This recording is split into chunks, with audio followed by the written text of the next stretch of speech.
Comment est votre blanquette? Pardon? Les plats à base de viande sont-ils de bonne qualité? Oui, Bon, faut aimer. Oui. avec du veau? Non, à base d'agneau, plutôt, je crois. Il y a du poulet aussi. Il n'y a rien à base de veau avec des champignons, des pommes de terre? De la bouche aux oreilles, le premier podcast de Lyon qui parle cuisine avec un grand C. Nous sommes Céline et Romain et nous vous souhaitons une bienvenue gourmande et audacieuse. Pour ce premier épisode de la bouche aux oreilles, nous nous posons une question. Lyon tient-elle encore son rang de capitale de la cuisine sur l'échiquier national? C'est en direct de la Cité internationale de la gastronomie de Lyon que nous recevons nos invités, Florent Poulard, Sandra Moisson et François Gaillard. Bonne écoute les amis.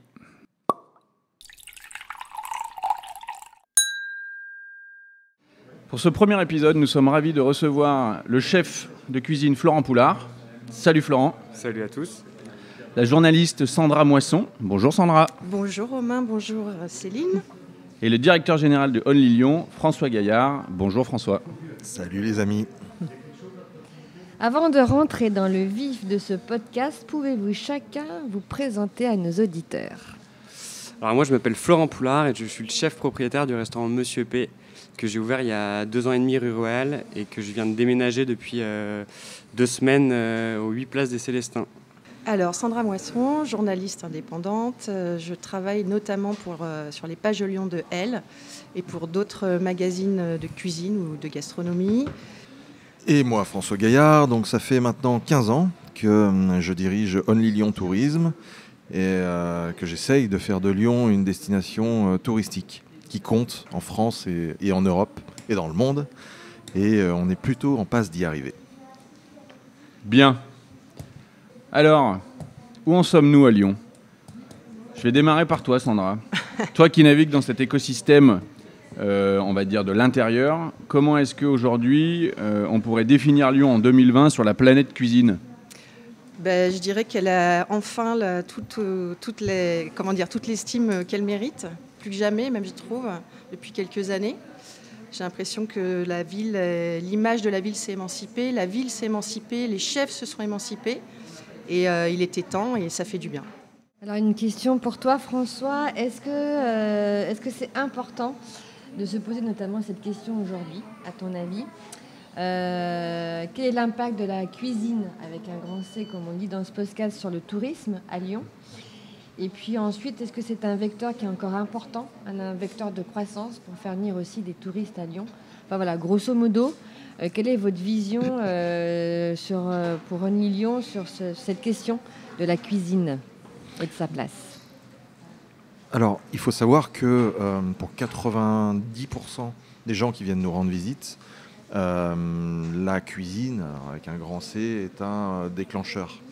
90%? Ah oui, c'est énorme. Plus de 90%. Et il y a une aura de Lyon passée et encore actuelle et encore beaucoup de choses à venir qui fait que voilà, notre développement touristique s'axe énormément autour de la gastronomie. Et d'ailleurs, depuis plus de 10 ans maintenant, une grosse partie de notre marketing est basée autour de la gastronomie, de la cuisine, du bien manger, de notre terroir, de nos événements. Mais je pense qu'on en parlera un petit peu plus tard. Et d'ailleurs, sur l'idée du bien manger, Lyon a été vraiment perçu sur cette idée de bien manger comme vraiment aussi sur l'art de vivre.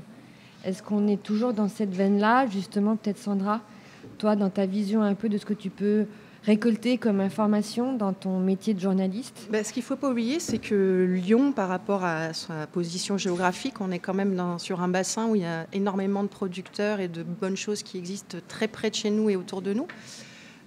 Donc je pense que déjà c'est facile de s'approvisionner prêt. On va demander à Florent, mais je pense qu'il sera d'accord. Et je pense que ça participe à cet art de vivre, c'est-à-dire qu'on a du vin, on a il y a tout autour, quoi. Donc les chefs ont juste à tendre la main. Peut-être qu'ils le faisaient pas ou ils le communiquaient pas dessus avant. Oui, et puis il ne faut pas oublier que le Lyonnais sort et va au restaurant, ce qui n'est pas le cas de toutes les villes de France. Je n'ai pas la prétention de toutes les connaître, mais en tout cas moi, propriétaire de restaurant depuis 2 ans et demi, je me rends compte qu'on a une grosse clientèle touristique, mais on a aussi déjà un art de vivre à la lyonnaise qui est on va manger au resto le soir, quoi, et le midi. Est-ce qu'on peut parler de consommateurs et consommatrices avertis à Lyon un peu plus qu'ailleurs ou pas ? Moi, en tout cas, la vision que j'ai, c'est que les gens à Lyon vont pas dans un restaurant parce que c'est branché, mais parce qu'il y a un restaurant parce qu'il est bon. Et ça, c'est la grosse différence, je crois, par rapport à Paris notamment. Bien sûr. Donc ça veut dire que les gens savent faire la différence entre deux établissements, où il y en a un où on cuisine peut-être plus que l'autre, où on respecte peut-être un peu plus le terroir, la saisonnalité, etc. Ils sont exigeants là-dessus. D'une part, maintenant, les nouvelles générations, ils sont tenus au courant. Et en plus, c'est une clientèle exigeante. Elle a du pouvoir d'achat, donc c'est quand même un point important parce que pour que les restaurants vivent, il faut que les gens y consomment. Mais en plus, ils sont exigeants dans le sens où ils connaissent. Et ils ont une culture food, ce qui est quand même hyper important. C'est ce qui fait la force vraiment de l'offre lyonnaise. C'est-à-dire qu'à Lyon, il y a une attention sur le rapport qualité-prix qui est une pression exercée gentiment par les Lyonnais, qui fait que les visiteurs qui viennent du monde entier savent que quelle que soit la porte qu'ils vont pousser dans nos 4000 restaurants, parce qu'il y en a plus de 4000 dans les 59 communes de la métropole, la pire chose qui risque, c'est de passer un bon moment. Voilà. Donc on rigole pas avec la qualité quand il s'agit de passer à table à Lyon. Et donc il y a vraiment cette force, c'est cette force qui fait la puissance, le rayonnement de Lyon, quoi. Et toi, Florent, tu fais partie de cette nouvelle garde de chef, de cette scène de ce que moi j'appelle de cuisine actuelle. Est-ce qu'aujourd'hui, on pourrait donner une différence, ou y a-t-il une différence entre la gastronomie et la cuisine ? Parce qu'on sait que Lyon avait été cité comme capitale mondiale de la gastronomie. Est-ce qu'aujourd'hui, la gastronomie veut dire encore quelque chose, ou est-ce qu'on parle de cuisine avec peut-être moins de codes traditionnels ?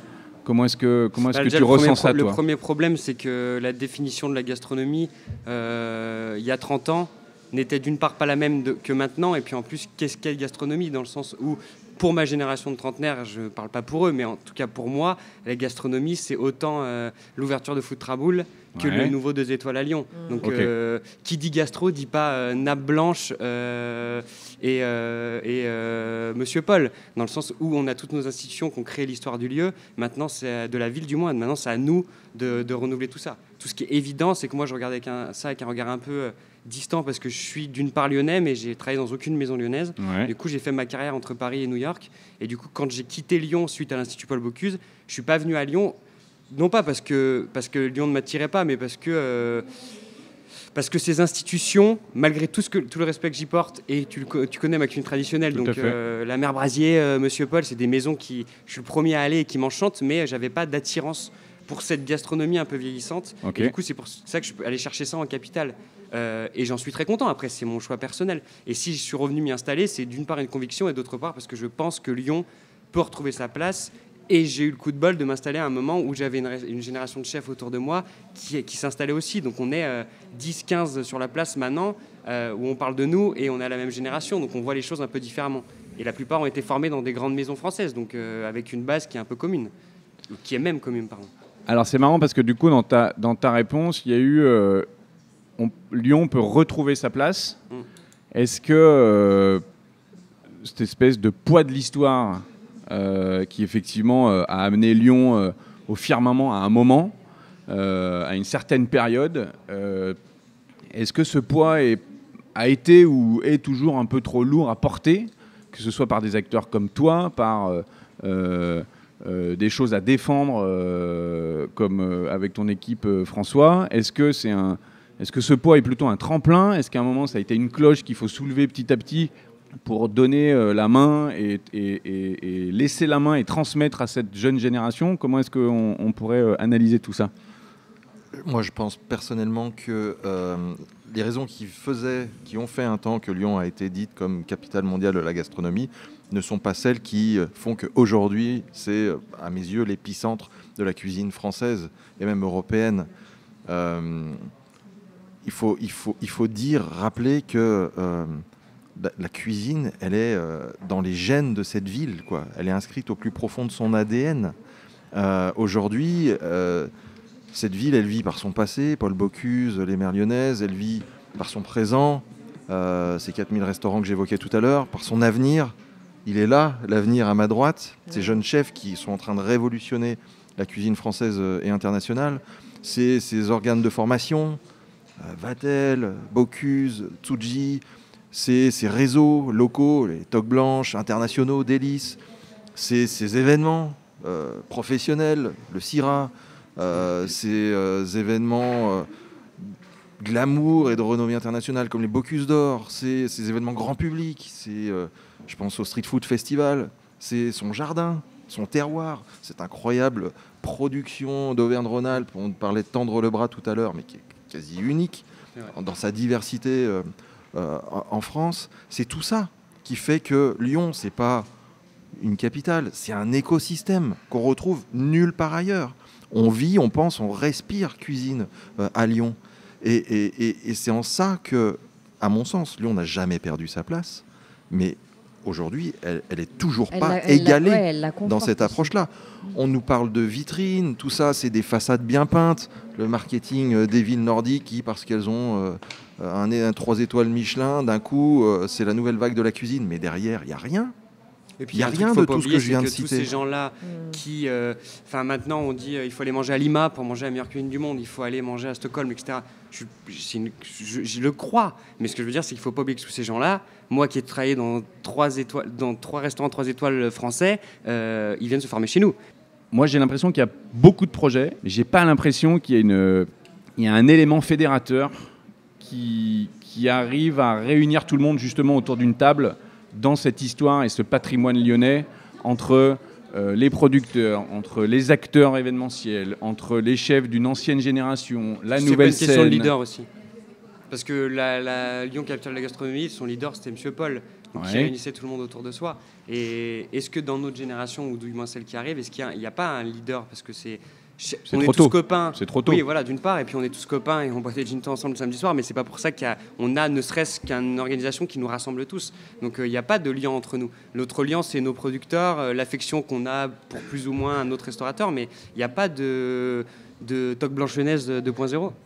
Mais moi, je trouve ça presque bien qu'il n'y ait pas de leader, en fait, parce qu'on a vu ce que ça a pu donner et c'est peut-être pas une bonne idée qu'il y en ait un. Non, mais je suis pas pour le défendre le fait qu'il n'y ait pas de leader, mais en tout cas, il n'y a pas de lien entre nous. Oui, voilà. De communauté, parce que le leader peut aussi imposer une ombre et Exactement. empêcher les gens de s'envoler. Donc, ils peuvent être après en vase clos et justement ne pas favoriser la créativité, moi, je trouve nouveaux que projets. C'est ça, et je trouve que la mue culinaire de Lyon, elle s'est vraiment faite depuis récemment, justement peut-être parce qu'il n'y avait plus cette figure tutélaire qui en imposait et qui imposait ses codes, mine de rien, qu'on le veuille ou non. Et peut-être que certains chefs, ça les a bloqués ou en tout cas ont eu peur de couper le cordon, peut-être. Ouais, ou alors une formation comme l'Institut Paul Bocuse, qui est quand même... Vous êtes nombreux à sortir quand même de l'Institut avec une formation et avec une vraie vision entrepreneuriale. Parce que non seulement vous êtes des chefs, mais vous êtes aussi des entrepreneurs. Et je pense que c'est ça aussi qui est nouveau. C'est que vous avez le courage de créer vos restaurants, d'embaucher, de vous confronter à une réalité économique. Alors même si on a la chance d'être dans une région avec une vraie dynamique... Tout n'est pas gagné non plus. Oui, mais je veux dire que c'est pas non plus que d'être chef derrière son fourneau. C'est qu'il y a quand même une réalité aussi financière à laquelle il faut se confronter. Et je pense que c'est ça aussi qui est nouveau. Dans cette nouvelle génération, c'est que vous avez envie d'entreprendre et non pas être que des seconds ou d'intégrer. Vous avez déjà eu un parcours.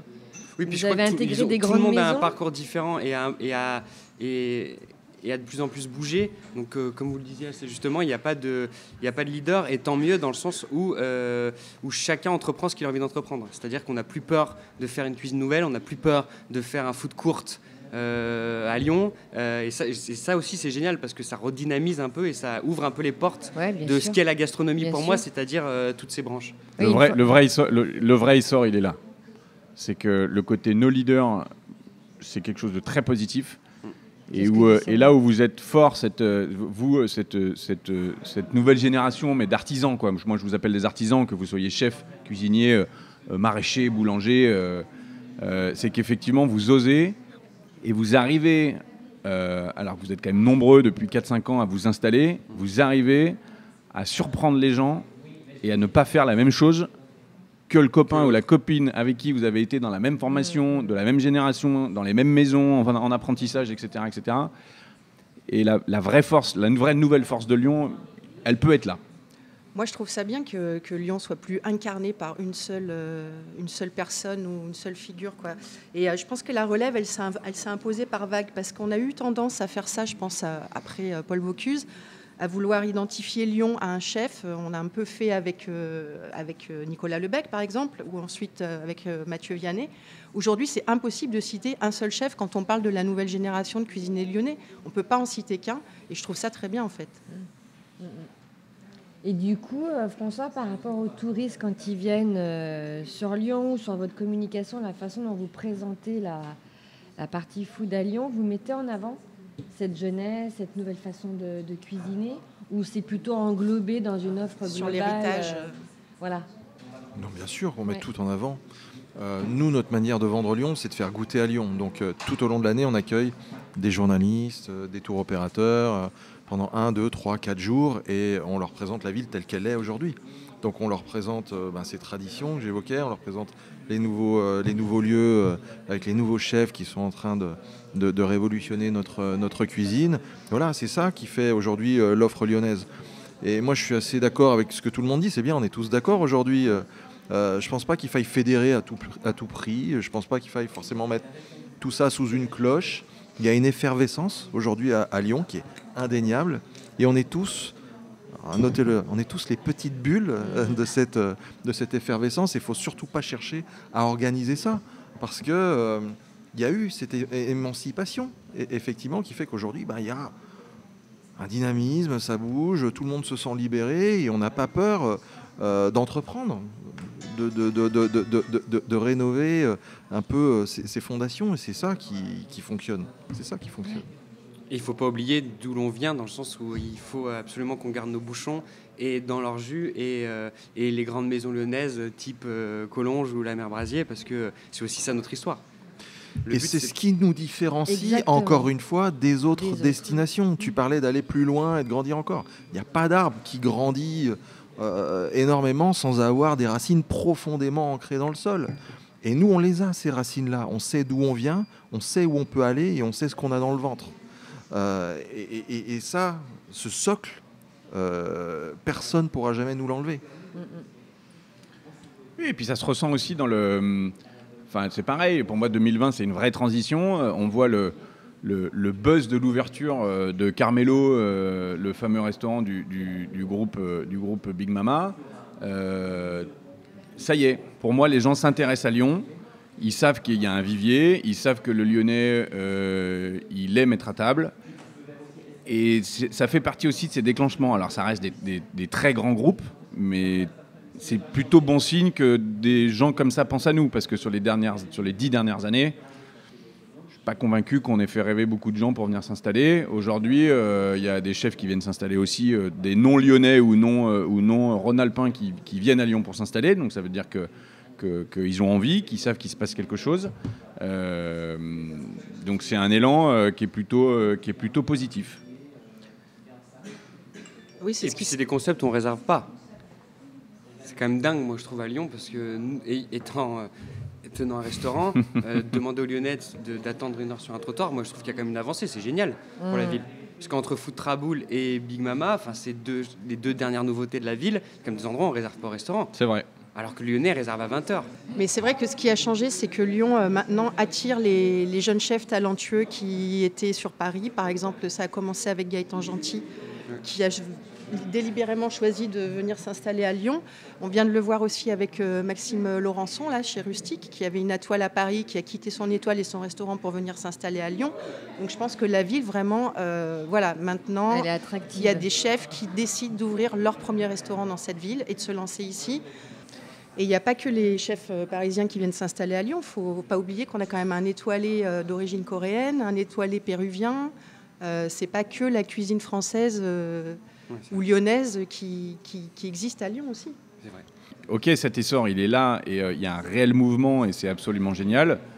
À quel moment ça va s'arrêter, et comment est-ce qu'on fait pour entretenir cet élan? Est-ce qu'il y a de la place pour tout le monde? Est-ce qu'il y a de la place pour tous les concepts, tous les projets? Comment est-ce que vous envisagez un peu les choses? Est-ce que, Florent, par exemple, il y a de l'entraide sur les différents réseaux que vous avez les uns avec les autres? Est-ce que il vous arrive de recevoir des coups de fil en disant tiens, j'ai peut-être une idée, j'aimerais venir, qu'est-ce que tu en penses? Comment est-ce que ça se développe aussi? Parce qu'à un moment ou à un autre, ça grimpe. Est-ce qu'il y a vraiment de la place pour tout le monde? Même s'il y a un essor économique, donc touristique, et un afflux d'amateurs de Lyon, est-ce qu'à un moment ou à un autre, on est bon partout, quoi? Je pense que moi, je vous parle des gens que je côtoie. Il y a une entraide dans le sens où le copain est plein et pas vous. Vous êtes sûr qu'au téléphone, il va lui dire je suis plein ce soir, mais va voir chez Monsieur P et ils ont peut-être de la place aux clients. Après, je pense que ce qui manque, c'est un lien entre nous tous parce qu'il y a, sans parler de leader, mais il y a rien du tout qui nous rassemble tous autour d'un projet commun qui est que notre ville cartonne et soit, pour la gastronomie en tout cas, hyper attractive. Et ça, c'est pas facile à faire parce que qui dit jeune chef dit jeune entrepreneur et dit entrepreneur débordé. Donc moi, le premier, je rêverais de ça, et je rêverais d'organiser ne serait-ce à petite échelle des casse-croûtes du vendredi soir d'après-service pour commencer à rassembler les restaurateurs copains. Mais en fait, c'est un manque de temps à l'heure actuellement. Et un chef trentenaire, il peut pas sortir de son restaurant le vendredi soir pour aller manger avec les copains ou après le service, il va se coucher, quoi. Et c'est un peu ce qui manque, mais j'y crois et je serai l'un des premiers à essayer de faire changer les choses. Mais pour le moment, il n'y a pas de lien entre nous, sans parler de monter des choses extraordinaires, mais simplement un lien qui nous unit tous et peut-être dans la manière d'acheter, dans la manière de les producteurs, ces choses comme ça, quoi. Parce qu'il ne faut pas oublier que plus on est nombreux à acheter, plus ça devient intéressant, quoi. Moi, typiquement, j'arrive pas encore à me faire livrer les poissons entiers que je rêverais parce que j'ai pas les capacités d'achat qui font qu'on veut me livrer un volume suffisant pour avoir des turbos magnifiques pêchés la veille. Et ça, c'est des vraies questions aussi à se poser. Enfin, est-ce que ce Lyon pourrait être une espèce d'événement un peu populaire, un rendez-vous annuel autour de la cuisine, encore une fois, celle que l'on défend, c'est-à-dire avec un grand C, où on mélange tout le monde? Ou est-ce que pour vous ce serait un énième rendez-vous qui ne servirait pas à grand chose? Comment est-ce que vous positionnez là-dessus? C'est génial un rendez-vous. La chose la plus importante, c'est qui est-ce qu'on y rassemble dedans. C'est-à-dire on n'oublie personne, on ne pense pas qu'à ceux dont on parle, mais on pense à ceux qui font les choses très bien et on nous parle un peu moins. Et c'est ça le plus important. Parce qu'il ne faut pas prendre ceux qui sont toujours devant de la scène et qui ont la chance que la presse s'intéresse à eux, etc. Il y a aussi plein de gens qui font des choses magnifiques, mais personne n'en entend jamais parler. Alors qu'ils ont autant leur mot à dire que celui qui a fait une page dans un article la veille, quoi. Et juste pour répondre à ta question, Romain, tu parlais des limites des concepts et des... Peut-être, est-ce qu'il y a de la place pour tout le monde? Oui, un risque de saturation. Moi, pour répondre à cette question, je prendrais l'exemple des food courts parce que c'est quelque chose qui n'existait pas, qui est assez récent à Lyon. Et donc, quand il y a eu la commune qui était le pionnier, depuis, il y a eu HIT, maintenant, il y a Food Traboul. Et je trouve qu'au contraire, je n'ai pas l'impression qu'ils soient concurrents. Au contraire, ça crée une espèce d'émulation. Ils ont trouvé chacun leur identité, chacun leur client. Les clients vont de l'un à l'autre sans problème. Et au contraire, moi, je crois que c'est pas une saturation, mais plutôt une émulation qui se passe à ce niveau-là, quoi. Et puis ça donne des idées à d'autres. Voilà. C'est ça qui est bon. Et donc, aussi. il vaut mieux pas copier et trouver une idée originale. Et dans ce cas, ça marche. Et les Lyonnais vont de l'un à l'autre sans problème. Et cette offre, est-ce que le Lyonnais se rend compte de la chance qu'il a? Alors, juste un mot, parce que là, ça me fait penser à plein de trucs. Alors, le Lyonnais, il est humble, et fort heureusement. Franchement, c'est super. Mais il est très conscient de la beauté de cette ville. Only Lyon, on a 26 000 ambassadeurs, quoi. C'est des gens qui vivent à Lyon ou qui vivent à l'étranger, ont vécu à Lyon, sont lyonnais ou pas, et qui ont envie de parler de cette ville en positif. Et c'est pas bomber le torse, c'est pas dire qu'on est meilleur que les autres, mais c'est juste dire à quel point cette ville est belle et on y est attaché. Donc oui, je pense qu'aujourd'hui, les Lyonnais sont très conscients qu'on a ici une qualité de vie, et j'en terminerai là-dessus, qui est assez incroyable. Aujourd'hui, où est-ce qu'en Europe vous trouvez un équilibre pareil, quoi, entre vie culturelle, vie professionnelle, gastronomie, patrimoine? C'est quelque chose d'incroyable. Alors, moi, je ne sais pas si le Lyonnais en est conscient, mais en tout cas, moi, ce que je vois depuis quelque temps, c'est que ce qui faisait un peu sourire les gens, c'est-à-dire qu'on mange des quenelles, du pâté croûte et du fromage de tête. N'empêche qu'aujourd'hui, il y a un championnat du monde de pâté croûte.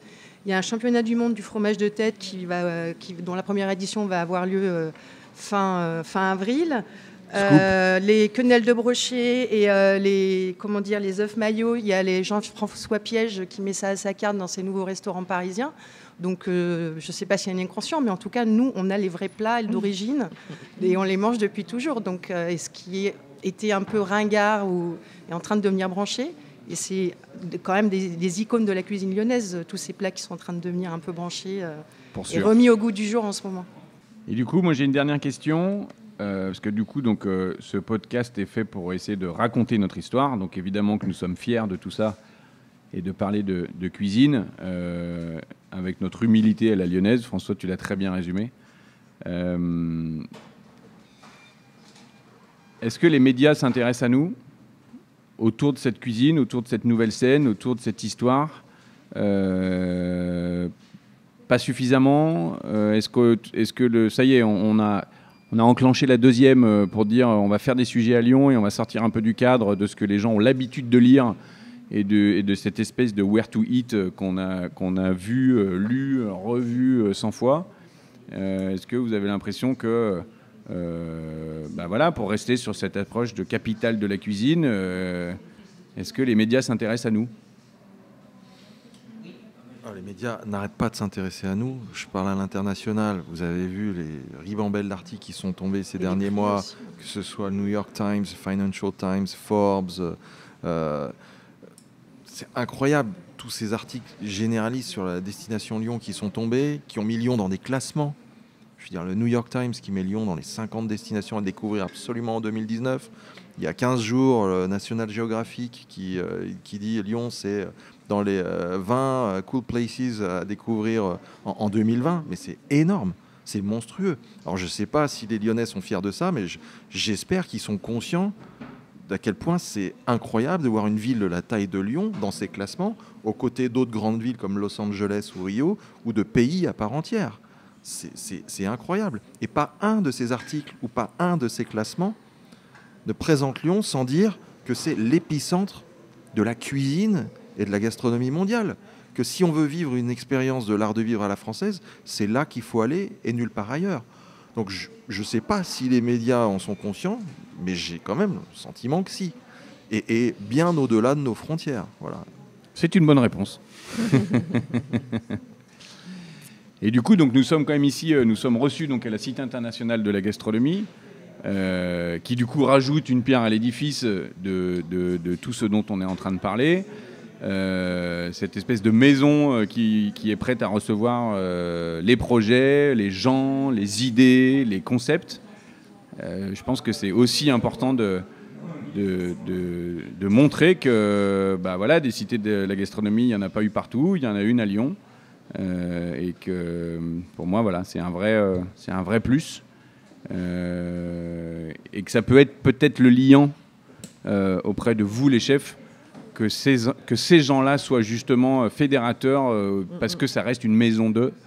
Donc c'est un message que je leur envoie, mais je pense que ça peut être un cool job que d'essayer de vous fédérer et de vous réunir ici dans cette maison.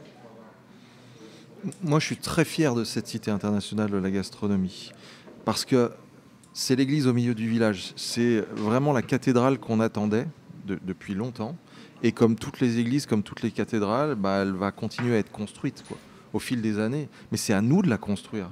Elle est largement perfectible. On peut encore l'améliorer, on peut y faire plein de choses. Mais c'est notre responsabilité. C'est votre responsabilité, à vous les chefs, de vous l'approprier et de dire « nous, on veut faire des choses dans cet endroit-là ».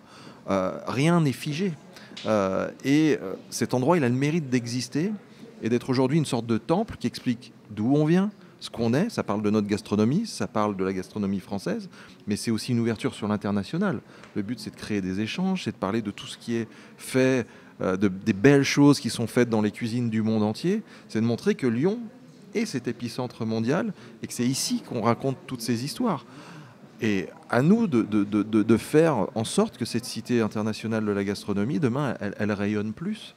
Mais encore une fois, elle a le mérite d'exister. Il fallait démarrer une histoire. C'est la première qui sort. Et les autres sont loin d'être sortis de terre. Donc on a une longueur d'avance. Conservons-la. Alors regardons pas ce qui ne va pas, mais regardons plutôt tout ce qu'on peut créer ensemble. Et arrêtons de nous morfondre. Voilà. Prenons des initiatives. ce sera bien plus productif que tout le reste. Que de uniquement critiquer et de ne rien faire d'autre. Exactement. Parce On que est bien quand c'est d'accord. bien, il faut le dire aussi. Voilà. Exactement. Bon bah voilà, nous voici donc en fin de ce premier épisode du podcast de la bouche aux oreilles. Un très très très grand merci à nos 3 invités. Florent, longue vie, place des Célestins. Oui, il reste pas mal à faire. Sandra, on lâche rien. Non, toujours pas. Hein Toujours plus. Et François, Only le Lyon. meilleur reste à venir. Le meilleur reste à venir. Beaucoup de projets en vue. En tout cas, merci d'avoir joué le jeu pour, Merci beaucoup pour cet à épisode vous trois. prototype. Merci. Et puis bonne fin de journée. Merci. À bientôt. Nous remercions Newbeat Productions pour la technique et toute l'équipe de la Cité internationale de la gastronomie pour leur accueil. Ce podcast ne pourrait exister sans la collaboration de notre partenaire, Ma Pièce, maison d'hôtes pour entreprises à Lyon. Nous vous donnons rendez-vous le 27 avril à 17h17 pour notre 2e épisode. À bientôt.